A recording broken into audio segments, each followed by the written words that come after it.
Strangely, I haven't heard any conservative politicians opposing the Gaza refugees in any vigorous, specific way. Have you? Maybe they've whispered it somewhere, but you'd think this would be a five-alarm fire, wouldn't you? Now, if I'm wrong, please correct me. Let me know if I missed someone in the official opposition opposing this. There are some reasons to oppose it.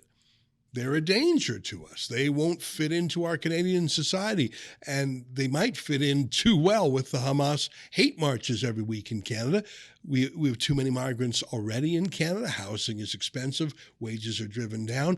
And what work skills do these refugees have? They wouldn't be a fit here. But I think another reason is Canada's reputation with our allies, which is what we're talking about today.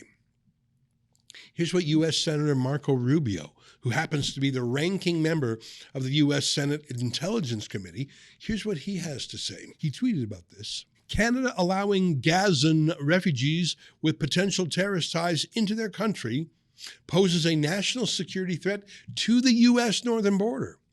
In a letter with colleagues, urged Secretary Mayorkas to heighten precautions along the border. Then he posted a link to that letter. I'm going to read a lot of it. It's a letter to the Cabinet Secretary for Homeland Security. That's who Mayorkas is. So here's the letter. Dear Secretary Mayorkas, on May 27, 2024, the Government of Canada announced its intent to increase the number of Gazans who will be allowed into their country under temporary special measures. We are deeply concerned and request heightened scrutiny by the U.S. Department of Homeland Security should any of them attempt to enter the United States at ports of entry as well as between ports of entry, like Roxham Road in reverse. We have the longest undefended border with the U.S. in the world. So now Hamas and their hand-picked refugees to Canada do too. I'm going to read about a special kind of passport that Trudeau is giving these Gazans, as described by Rubio. It's part of the letter.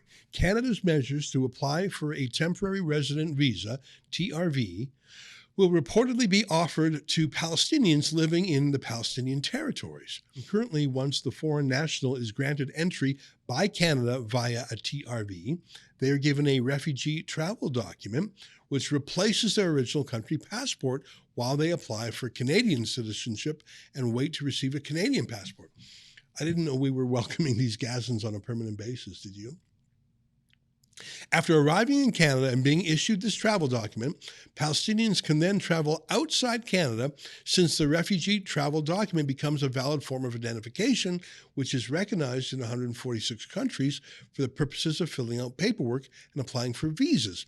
For example, the U.S. Citizenship and Immigration Services accepts a refugee travel document as a valid form of documentation for traveling purposes in place of a passport. However, with little to no reliable records or background checks of these individuals from the Palestinian territories, these policies unlock opportunities for individuals with ties to terrorist groups to enter Canada, receive new forms of identification, and then try to enter the U.S. along the porous northern border.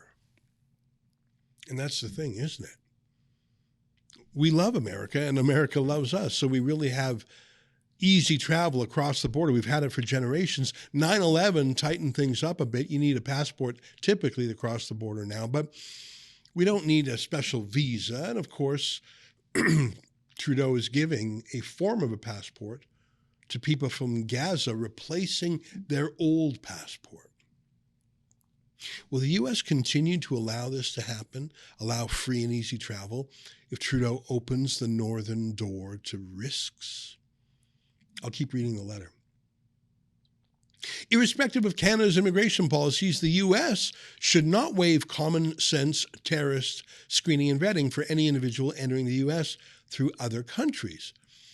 While the Biden administration claims that all foreign nationals are inspected pursuant to the Immigration and Nationality Act, this administration's lax border control and border enforcement is increasingly apparent as terrorists and known criminals continue to stream across U.S. land borders, including from Canada.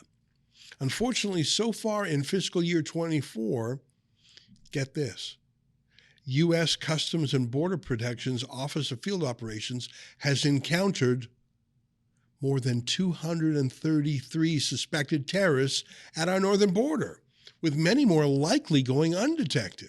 This is already higher than totals in previous years. I didn't know that, did you? 223 suspected terrorists in Canada trying to get into the States. This year alone.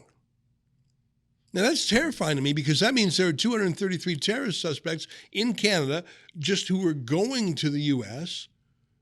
and were turned back. How many more are up here who haven't tried to go to the U.S. or weren't detected by the U.S.? And if they were detected, they were surely just stopped at the border and sent back. Sent back to what? Just sent back to their homes, to our neighborhoods? Were police on the Canadian side even advised of this? Were police invited to arrest these terrorists? Did they? Or are these suspected terrorists just milling around, just sitting in Canada now, unable to go to the U.S., so perhaps they'll choose Canadian targets? What happened to these 233 suspected terrorists that came from Canada and were returned to Canada? I find that a terrifying question. Here's more from the letter. As such, the possibility of terrorists crossing the U.S.-Canada border is deeply concerning given the deep penetration of Gazan society by Hamas. It would be irresponsible for the U.S. to not take necessary heightened precautions when foreigners attempt to enter the United States. Further, we urge you to coordinate with the U.S. Department of State to ensure that the U.S. is informed by the Government of Canada if particularly high-risk individuals are allowed to enter Canada from Gaza, and request answers to the following questions by August 8th, 2024. Now, this is a list of questions that Rubio has, but we should be asking them too. And I don't think they've been asked. Here's Rubio's questions.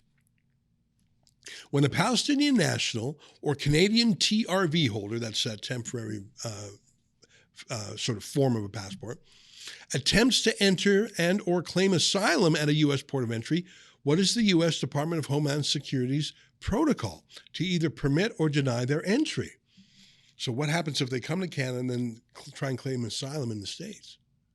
Have there been instances of Palestinian nationals entering the United States through our southern and or northern borders? If so, how many have been released into the U.S. despite the U.S. not accepting Gazan refugees? Wow, that's a good question. How many have been denied entry? For those that are denied, what is the process for removal? If a Gazan claims asylum at the southern or northern border, under what circumstances will the Department of Homeland Security release the individual into the U.S.? I'm assuming they're being sent back to Canada, but Senator Rubio, what he cares about is, are they getting into the U.S.? Have Gazans been permitted entry into the country via the southern or northern border? If so, how many and under what status? Those are great questions. Have you heard those questions asked in Canada? And then he closes, thank you for your attention to this important matter. I think those are really good questions. I have not heard them asked either by the media or the official opposition in this country. I think we need to ask our own government those same and similar questions. If only our official opposition might have the courage to do so. And look, Marco Rubio's office wrote the letter, but half a dozen U.S. senators signed it, including some very senior and influential senators, Ted Cruz, for example. Senators in the U.S. Really do things. They're very powerful people. There's only 100 senators in the whole Congress. They're not rubber stamps like we have up here or Chinese agents as we have up here. Our senators really don't have power. They do down there. Oh, and when I went to the CBC's website to see how they were reporting on this, well, the answer is they've got nothing. Here's the search I did. Nothing. 6 U.S. senators ring the alarm about Hamas infiltration. They say 233 terrorist suspects were detected trying to come in from Canada. They're threatening to tighten up the border, but Trudeau's CBC state broadcaster says nothing, not a word. Yeah, we're in trouble. How pitiful is it that we need help from the U.S. to save us?